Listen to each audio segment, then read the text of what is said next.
¿Qué tal? Muy buenos días, tardes, noches, a la hora que estén escuchando esto. Bienvenidos a su podcast HC de Historia. Me presento una vez más con la audiencia. Mi nombre es Julio y soy historiador de parte de la Escuela Nacional de Antropología e Historia. El tema que hoy vamos a estar tratando es un tema bastante interesante. eh, Sobre todo la manera que se escribía en un momento crucial de parte de Francia. Y el libro que se va a tomar es, tiene como el nombre El diablo en el agua bendita o el arte de la calumnia de Luis XIV a Napoleón, del historiador Roberto Darnton. Este libro se va a hablar completamente sobre los libelistas. Un momento les voy a definir qué es para que entiendan muy bien a qué se está refiriendo. Y se va a tomar tres cuestiones. Uno, ¿qué hace el libelista? El segundo punto, cómo el policía trata de detener a los libelistas y cómo la gente decidía o entendía por estas lecturas que los libelistas escribían. Entonces, como dije hace rato, para empezar, sobre el tema que es bastante interesante, sobre todo estos liberistas, muy pero muy buenos, es ¿qué es un liberista en sí? A resumidas cuentas, es un escritor que se dedica a las calumnias o denigrar ya sea personas, ideas o instituciones. Bueno, ya entrando un poco más sobre este título, hacemos ciertas cuestiones para que sea más fácil de entender, así que una de las preguntas para desglosar este tema podríamos empezar como ¿cómo son las estrategias que utilizaban los liberistas? Es bastante interesante ya que los liberistas utilizan dos estrategias básicas para atrapar y retener la atención a sus lectores, evidentemente. La primera son escandalizar o difamar a los grandes, o sea, refiriéndose a las personas con una élite bastante fuerte. Y la segunda se trata de entender al esconder la calumnia tras alusiones que tiene que descifrar. En pocas palabras, no te va a dar toda la información, sino que te va a dar algunos datos para que lo descifres. Ahorita vamos a hablar un poquito más de eso. Sí, como lo mencioné. Así que, ¿en qué momento los libelistas van a tener ese auge, ese boom?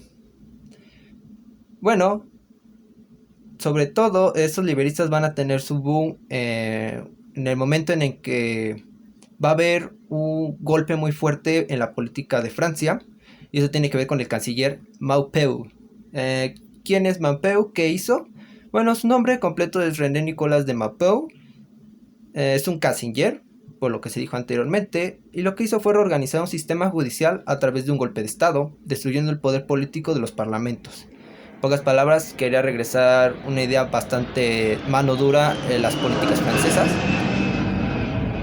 Entonces, eliminando obstáculos, principalmente el ejército de poder real, con apoyo del amante del rey, Jenny Boo, condesa de Mary Poo, y sus compañeros ministros, Emmanuel Ardam de Vigorot, y en el debate José María Ter, gobernante de Francia con mano dura, hasta la muerte del rey en 1774.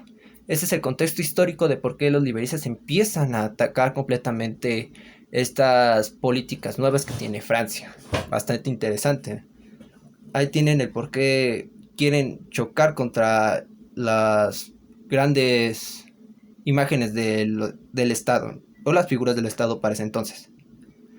Bueno, en ese momento, una de las publicaciones más controversiales para atacar a Mbappé se le conoce como el título Le Gazette Grise, que se distinguió por un ejemplo más atrevido, desborjando de este tipo de literatura clandestina. Aquí ya estamos hablando de los liberalistas y su trabajo en torno a la crítica y la información y la diversión. Lo que se puede encontrar en esa obra ya mencionada especifica anécdotas relatándose noticias, entre comillas, pero noticias de un tipo un poco más peculiar, no como las conocemos en la actualidad. Eh, Estas noticias que habían eran sobre policías, acrópicos, secretos, extraordinarios, enigmáticas y transparentes, así como también obscenas, pues incluía bastante material sobre mujeres de escasa virtud, por decir así, las prostitutas. Bueno, ¿qué tipo de material se utilizaba en esas obras clandestinas? Un punto bastante importante porque el material va a variar dependiendo de la obra, ya que no todos contaban con recursos iguales y con ello los materiales eran diferentes. En el caso del libro que estamos hablando de los libelistas, menciona el autor que la Le Gueux, el primera edición, es una impresión burda, hecha sobre papel barato sin frontispicio. La portada anunciaba en el carácter del libro agacería al lector con anécdotas escandalosas, estallaría contra las figuras más importantes de Francia, desde la seguridad de un lugar designado por su dirección, bajo el signo de la libertad. Eso es, podemos decir que el material que utilizaba no era tan buena calidad. Al fin y al cabo eran impresiones clandestinas. No tenían, pues ahora sí, el poder de ciertas librerías que les pudiera ayudar. Entonces ellos con sus recursos que tenían, pues iban a imprimir. Y como se dijo, no podemos tanto generalizar en ese sentido. En todos los materiales de los libreristas puede ser que existan materiales más de mejor calidad, pero por el momento el autor solo menciona esto.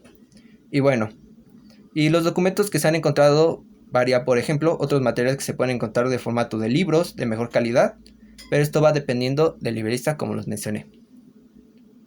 Ahora, retomando un punto anterior, recuerdan que al principio, cuando les comentaba sobre las estrategias que utilizaban los libreristas y se habló sobre descifrar a hacer acertijos para que la gente pudiera descubrir la, entre comillas, noticia que existía o quién se estaba refiriendo. Un ejemplo que se puede encontrar en sus escritos se puede ver en la portada de su texto de la Gaceta Le Groupe. Evidentemente no van a poder ver la imagen, pero voy a tratar de describírselos para que tengan una visualización de lo que se está tratando de hacer. Entonces la portada de su texto, vamos por partes, ¿ok? En primer lugar, imagínense una hoja blanca. Bueno, con esto, los iniciales de la parte superior de esa hoja se muestra quién eran los villanos.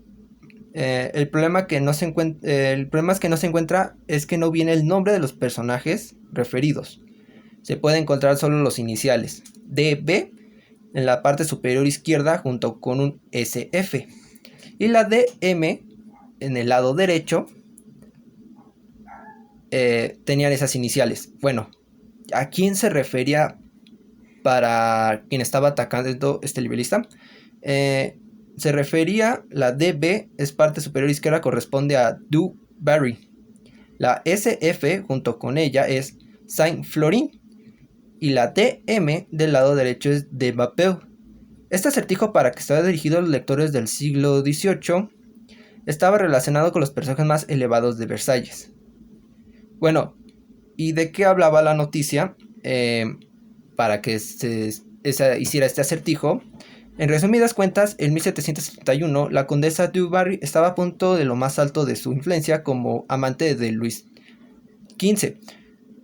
Luis Perreux, conde de Saint-Flour, más tarde duque de la Bière, ejercito de la autoridad sobre la Bastilla y el despachaba lettres, o sea, las cartas de órdenes de encarnamiento o destierro provisional del sello real, en su papel como ministro de cargo de Mais-Aurou y el departamento de París.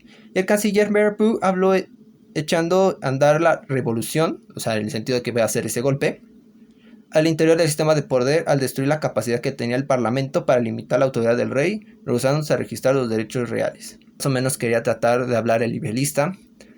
Evidentemente no lo va a retratar como tal, entonces al menos ya con esos acertijos que hizo ya sabías a qué persona se estaba refiriendo. Y lo que quería exponer en su escritura iba directo en blanco sobre las principales figuras del gobierno francés y con ello los actos despóticos que se estimaban que perpetran. Bien, aquí es crucial para los libreristas, ya que la importancia de su trabajo es la escritura, ya que la manera de redactar y escribir de los libreristas era describir estas historias como, entre comillas, noticias, y cuenta con párrafos cortos y lapidiarios. Si quieren ver un ejemplo para que puedan entender a lo que nos estamos refiriendo, en tiempos modernos se entiende como los flashes informativos del moderno periodismo sensacionalista y de programas de radio. Estas noticias, entre comillas. En términos de narración, no existe un vínculo entre la anécdota, ya que en primer lugar estaba desordenado. Y ese es el tema, están dispersos, entonces el lector tenía que trabajar en descifrar y encontrar la noticia. En pocas palabras, si ustedes tienen la oportunidad de ir a Francia y encuentran estos tipos de textos, no están ordenados como tal, como se espera en unas noticias de periódico, sino están dispersas. Entonces el trabajo que tiene que hacer el lector es buscar la noticia que se una a lo que están diciendo. Entonces, una de las cuestiones que se puede preguntar en los liberistas, ya que recordemos que los liberos les gusta calumniar, va relacionado con la información. ¿Las noticias eran verdaderas o falsas? Ya que la palabra calumnia pues podemos utilizar como un adjetivo falso. Entonces, para responder esta pregunta sería necesario citar a un libelo en su obra.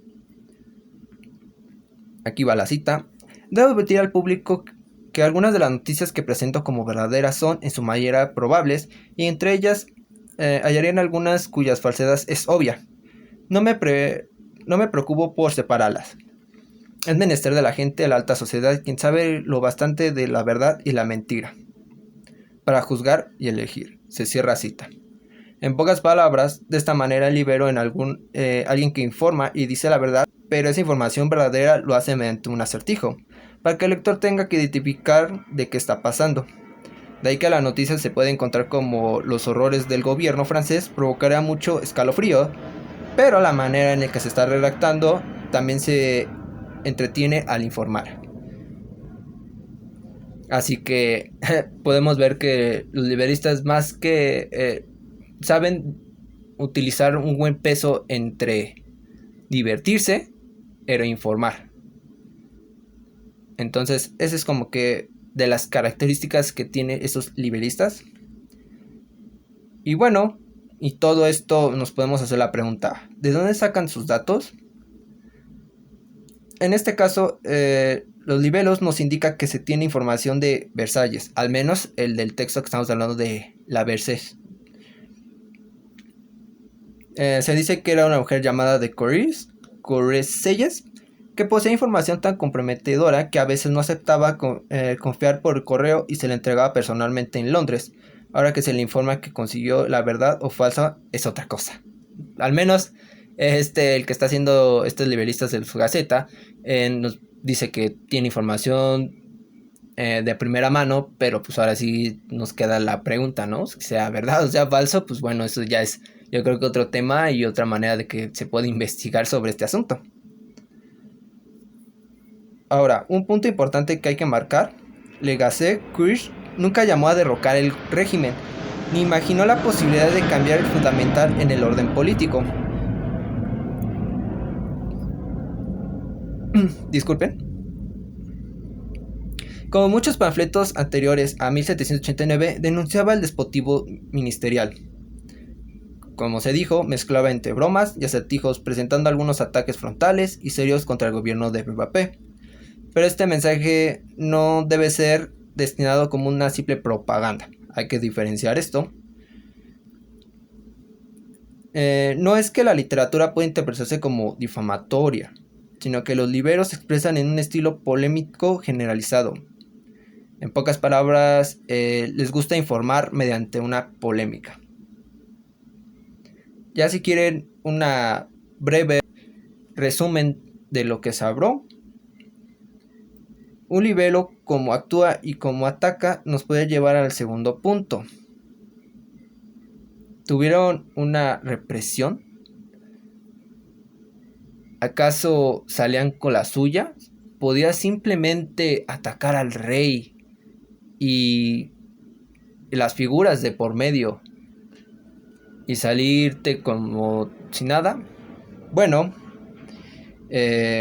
para responder esta pregunta, el segundo libelo, en su obra El diablo en el agua bendita, en el trabajo hacia recibir, sí, así se llama tanto el libro como tanto la gaceta de este librista, es El diablo en el agua bendita. ¿Y qué quiso hacer este librista? Bueno, estaba hablando sobre todo sobre la historia de recibir. que llegó en Londres en 1783 en una misión secreta para reprimir a los liberalistas y secuestrar a los liberalistas. ¿Qué manera trabajaba Severus una vez que capturaba a estos liberalistas? Los torturaba con pinzas de tortura utilizado para acercarse a carbón caliente en los pies de los prisioneros en la Bastilla a fin de que revelaran los nombres de sus cómplices. Podemos decir que este trabajo que tuvo Severus no fue fácil. ¿Por qué no fue fácil? Porque los liberalistas sabían quién era, en primer lugar. O sea, ya sabían quién estaban tras de ellos. Entonces, la manera que los liberalistas actuaban era crear planes que encimaran a tantas intrigas sin sentido al fin, terminando el recorrido en Londres frenético como un chivo alcanzar el éxito. En pocas palabras, los liberalistas daban pistas falsas, daban muchos acertijos para que esta persona, Resever, tratara de alcanzarlos, pero nunca llegaba a ningún punto. O sea, puede estar de punto A a punto B y llegó a la Z cuando pues, tenía que ir a la C. Entonces los liberalistas ya sabían eso, entonces solo simplemente jugaban contra él. Así que, ¿cuál es la intención de este liberalista de Le Dibli en su gaceta? Podemos decir que quería exponer quién era ese. La misión no solo era suprimir escándalos, sino que también destruir la libertad de prensa. Entonces, eso es lo que estaban exponiendo. Y eso es como veían a Resever. Quería destruir la libertad de prensa. Después de que sus escritos podemos decir que Resever son los villanos de las noticias. Y la obra está escrito por libelistas, hace que su gremio parezca como héroes, luchadores, defensores de los derechos de la humanidad, derechos del hombre, los derechos sagrados de la naturaleza, los principios representantes de la revolución estadounidense. O sea, al fin y al cabo, podemos decir que el sujeto que va a mofarse se va a hacer de los policías, porque Leslie es un policía, y trata de este grupo de policías como payasos. Según su descripción, los espías y agentes secretos tropezaban y chocaban contra ellos en sus absurdos disfraces, echando a perder todos sus intentos por dar contra los liberalistas. Y además los liberalistas lo que hacían era criticar fuertemente al gobierno de Luis XV, tachándoles como un imbécil, así, o sea, el liberalista así lo ve, como un imbécil, y contra los ministros, evidentemente. Así que aquí podemos ver que si comparamos con la primera Gaceta, se puede ver un cambio bastante interesante, que el otro buscaba informar con polémica, pero hasta ahí, informar, no buscaba otra intención más política o una acción como tal. En esta de la Gaceta del Diablo, podemos decir abiertamente, o al menos de mi interpretación, ya ustedes decidirán si están a favor o en contra, que él sí buscaba de alguna manera una acción, y era demostrar que había un hostigamiento, y como se dijo, pintaba a los liberalistas como defensores de la libertad, ya que al menos el personaje de Resever lo tachaba como el que quería suprimir la libertad y la libre impresión. Entonces sí podemos decir que sí hay una cierta intención, es demostrar cómo el gobierno es tan despótico que está reprimiendo abiertamente, bueno, escondidamente a los liberalistas. Entonces sí hay una intención de por medio. Tal vez no tan directo te lo dice, pero sí te lo insinúa. Así que podríamos decir, si bien podemos decir que Libil Dance Umbit intentó solo era informar y ridiculizar como al gobierno de Luis XVI, XV y XVI. Y como dije hace rato, mi hipótesis, tal vez había una intención de por medio, pero no podemos decir que era un texto político con intenciones de cambiar la sociedad, ya que más que nada es como exponer, solo te voy a exponer tus trapos sucios, pero no había una intención política fuerte. O al menos eso se ve. Es complejo y se puede debatir abiertamente, yo estoy a favor del debate, pero alguien que cambia paradigmáticamente estos liberalistas tenemos a uno para mí importante, su nombre es Manuel, quien va a escribir La policía en París de Bull. La traducción sería La policía de París al descubierto. Deleitaba al lector con otros desenmascaramientos de las fechorías de la policía en París. Antes que nada nos vamos a hacer la pregunta, ¿quién es ese Manuel? Manuel era una administración, una disculpa. Manuel es uno de los administradores en 1789 en un oficio electoral en la Comuna Revolucionaria en París. Y su libro proclamó, tiene una producción revolucionaria, porque la manera que exponía su mensaje era de manera mínimo. Sus declaraciones eran simples y cortas, como un liberista, destacando por muchos espacios en blanco. Aquí podemos decir que directamente hay una intención política al escribir, ya que sus dedicatorias, esto va dirigido a sus hermanos militantes, que eran los jacobinos. O sea, estamos hablando que este texto está pasando la Revolución Francesa, que pretendía mover la libertad bajo el nuevo régimen al revelar lo horrible que había sido reprimido durante el régimen anterior. Entonces, una de las preguntas que podemos hacer es, ¿cómo Manuel sabía toda esta información sobre la policía en París? Recordemos que fue un electo en la comuna y su tarea era tomar riendas del departamento dentro del gobierno municipal encargado en vigilar el comercio de libros y utilizó su puesto para unir materiales de los archivos de los antiguos policías con el fin de publicar una denuncia completa en sus abusos de poder. Sus mayores crímenes perpetuaban gracias al uso indiscriminado de espías. Entre los escritos de Manuel se dedicó una gran parte de sus 2 volúmenes a revelar los arrestos de autoridad y la confiscación de libros. Aderezaba su narración con extractos de los archivos policíacos, la operación encubierta de Londres, lo aprovechó del material más escandaloso y así lo destacó de manera prominente de varias secciones. La vigilancia de los libelos, la vigilancia de los espías, la vigilancia de los prisioneros, la vigilancia de los más notables refugiados franceses en Londres. Porque a pesar de que los liberalistas escribían clandestinamente, a veces se tenían que ir a Londres para que no sean atacados o torturados, como lo mencionamos anteriormente. Entonces, esa era la manera que los liberalistas tenían y los policías sabían, por eso había tantos espías y una, no sé cómo decirlo, una relación entre una policía secreta que iba directamente a Londres para capturarlos y regresarlos.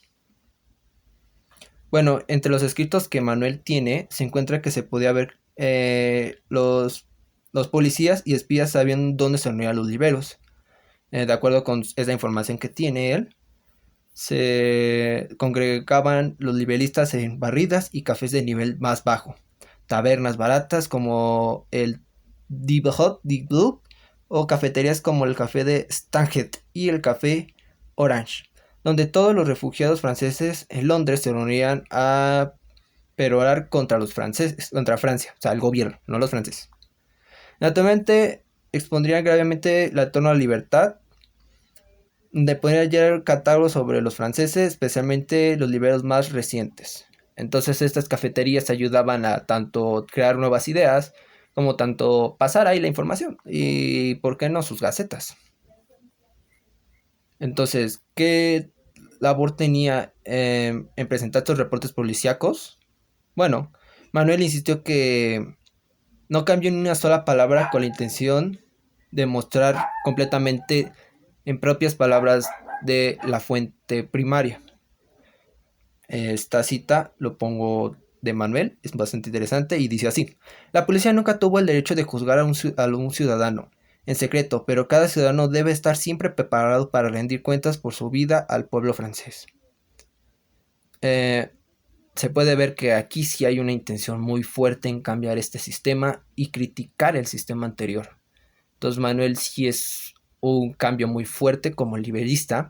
¿Por qué digo que es un cambio muy fuerte? Porque Manuel sí se percibía como liberal, ya que la forma de narrar, al menos en la forma de narrar, tenía mucho en las cualidades estilísticas del género. O sea, en pocas palabras, tenía anécdotas cortas, sensacionistas acerca de personajes prominentes. Aquí hay un paréntesis, y eso es porque se le considera que es diferente al resto de los demás. Se quiere diferenciar de sus predecesores, En este caso, Manuel no trata de humor con sus escritos. No estaba jugando con sus lectores, no les entretenía con juegos de palabras, ni los provocaba una ilusión en medios ocultas. No, él estaba denunciando la corrupción moral, y lo hacía de una manera abierta, como lo proclama al poner el nombre de su portada. Aquí otro ejemplo de cómo se rompen los liberalistas en su época, porque además de informar con la verdad, quería que la gente francesa tuviera intenciones en sus escritos, que eran lecciones viriles acerca de la virtud cívica, para fortalecer un sistema de gobierno y la comunicación del mismo modo de que los censores habían formado fibras morales de Grecia y de antigua Roma. Aquí sí se puede ver que Manuel sí hay una intención, quiere cambiar, o sea, quiere que con sus escritos la gente entienda y cambie, que no sea como el antiguo régimen. Entonces, al hacer esa denuncia al antiguo régimen, quiere que la gente de alguna manera entienda y empiece a pensar de otra manera en torno, al menos yo diría que en el aspecto jurídico.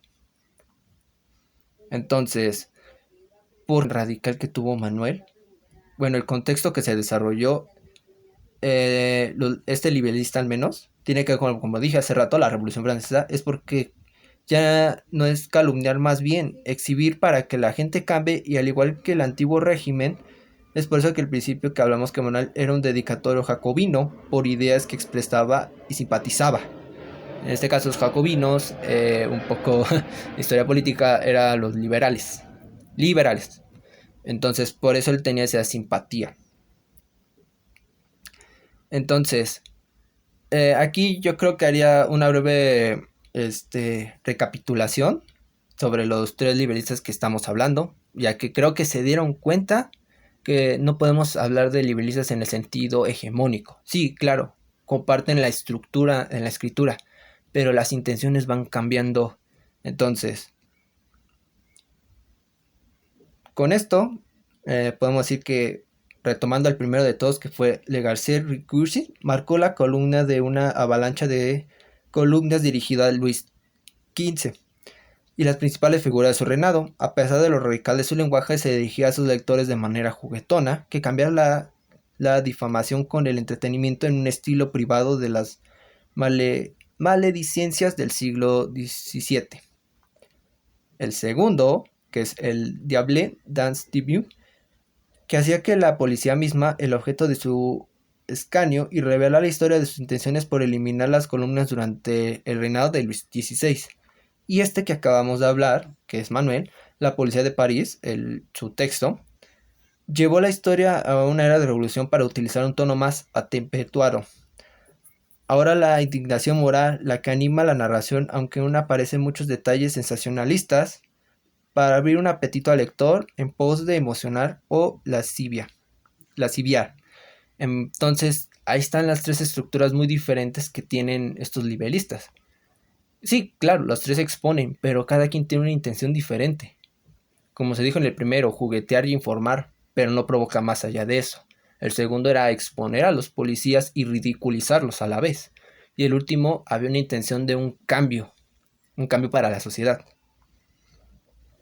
Y con esto llegamos a la última cuestión. Y esto sería, ¿cómo podemos saber de manera en que los lectores los leían? Esta pregunta es bastante fascinante para mí, ya que siempre me ha gustado mucho saber cómo la sociedad recepciona todos estos tipos de escrituras. Así que al tratar de responder es una pregunta bastante complicada por muchas cuestiones. Entonces, ¿cómo trató de resolver esto el autor? En palabras de él, en lugar de lidiar con gente real, el argumento podría restringirse a los personajes imaginarios que algunos críticos literarios hacen aparecer ante nuestras vistas, los lectores implícitos, a los que los textos parecían dirigirse, a los tipos de lectura que los libros parecían dar por sentado que tendrían. Entonces, para acercarnos un poco más en las fuentes que utilizó, además de agarrar archivos policíacos, como lo utilizó también Manuel, tenemos otro texto bastante importante, este es de Messier, llamado Les Entrées du Palais Royal, de 1786. ¿Y qué es lo que hacía este texto? Reportaba las conversaciones en el Palais Royal, aunque no reproducía el habla con precisiones de un reportaje etnográfico. Transmitía la manera en que la gente iniciaba las conversaciones, los temas de discusiones y el tono general de sus encuentros. ¿Cómo eran esos lugares de sociabilidad? Al menos lo que nos quiere decir un poco Messier. Los cafés funcionaban como centros neurológicos para transmitir el mensaje a través del cuerpo político en París en el siglo XVIII.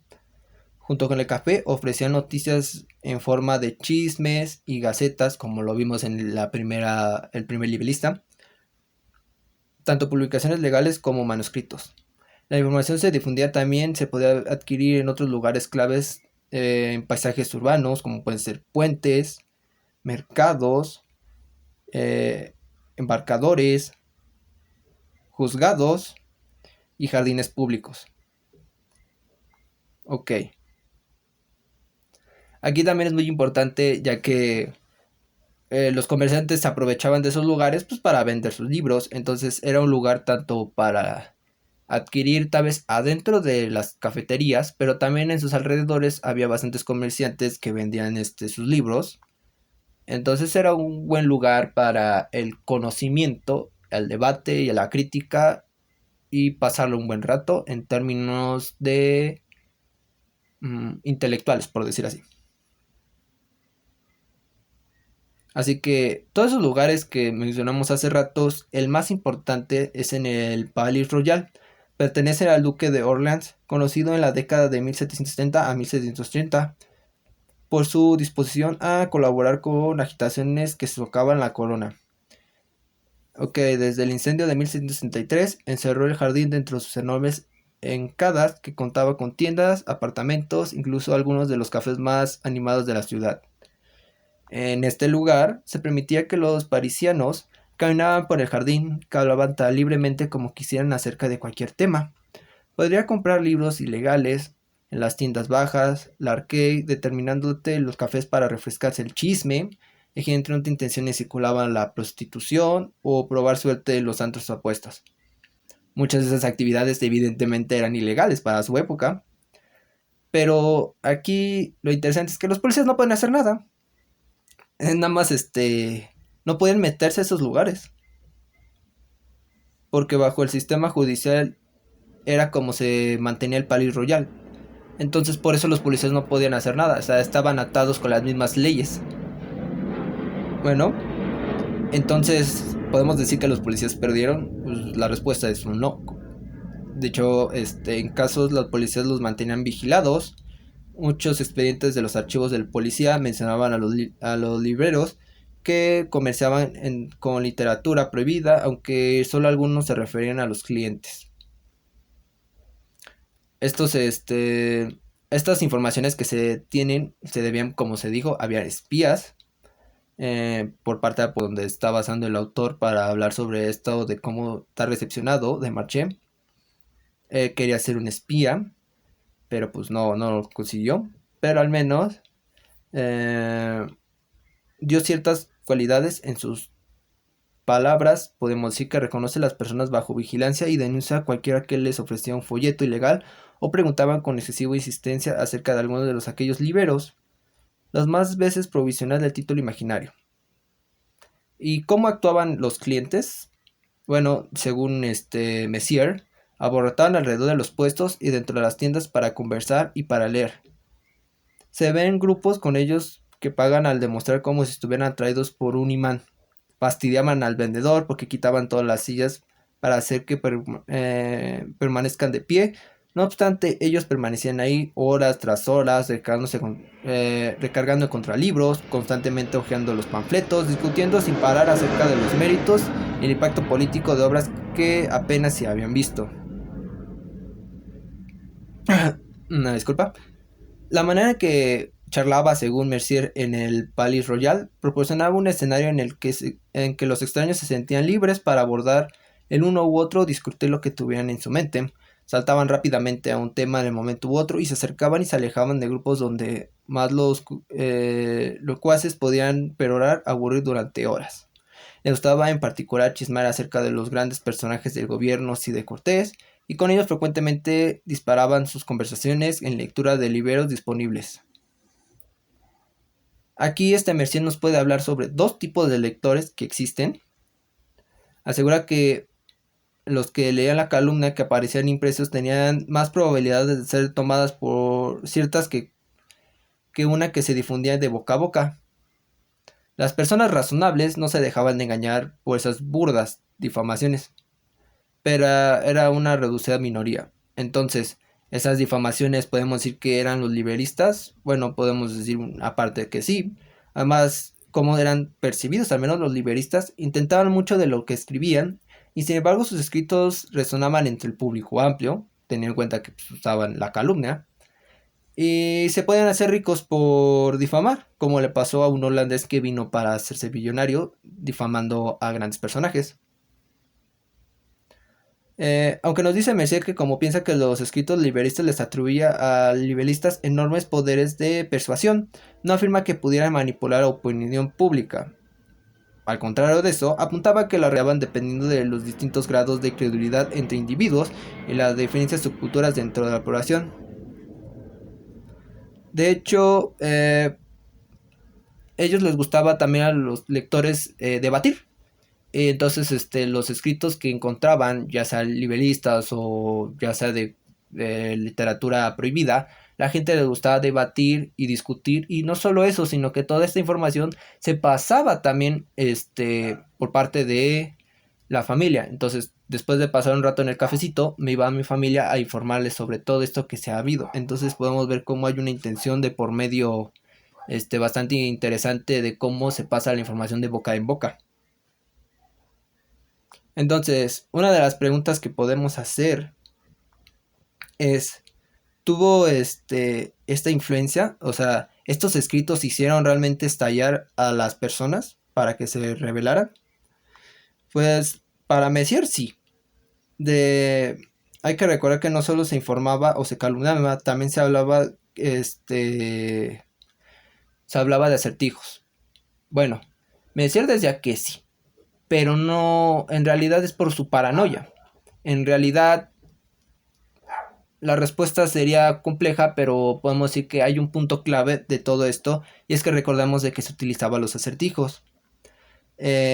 En todos estos acertijos había de cualquiera, o sea, como lo mencionamos al principio de la Gazette, donde habían abreviaturas, pues la gente le entretenía más el acertijo en sí que la información como tal. También podías encontrar charades, y lo que les gustaba completamente a los franceses, disculpen, eran sí, ¿cómo se le dice? Disculpen. Sí, los acertijos. Entonces eran acertijos ingeniosos en el cual se podía hablar ya sea de un personaje o aspectos políticos, pero no pasaban de eso, de un acertijo simple. Entonces, para finalizar este último tema, a pesar que los temas abordaban, ya sea verdad o ficción o entretenimiento, hay que tener en cuenta una cosa. Si bien al conversar y debatir se producía una opinión pública, eso no quiere decir que llevaba a un consenso como tal, porque no era un pensamiento crítico. Más bien todos tenían ese conocimiento y se quedaba ahí. En otras palabras, a pesar de que se hable de un tema y se debata, no significa que con esto exista una repercusión social y que con ello lleve la revolución, sino que simplemente se hable de los temas que se están abogando, que está en boga para la comunicación en la sociedad. Así que con esto yo creo que damos por finalizar este podcast. Tomamos 3 puntos claves bastante importantes, yo diría, de este hermoso texto de Dalton. Espero que para ustedes también haya sido interesante sobre los liberalistas y su papel, sobre todo de cómo se puede calumniar, informar, divertir, juzgar. Y pues yo creo que con esto nos puede hacer reflexionar mucho, sobre todo en tiempos modernos donde el amarillismo está en boga. Pues podemos decir que eso no es algo nuevo. En Francia lo hubo. Al menos unos sí tratan de informar, otros simplemente se hacían millonarios, como en la actualidad, casi son los periódicos. Pero al menos se puede dar a entender que estos medios de comunicación van cambiando al menos en el modo de comunicar, pero siguen siendo parte de la naturaleza del hombre por informar, divertirse y chismear. Así que yo creo que una conclusión aquí que se puede marcar muy bien es leer todo, pero pues no creerse todo lo que dices. Así que con esto ya finalizamos este podcast. Espero que sea de su agrado. Un cordial saludo y espero verlos la próxima edición. Hasta luego y espero que tengan un bonito día.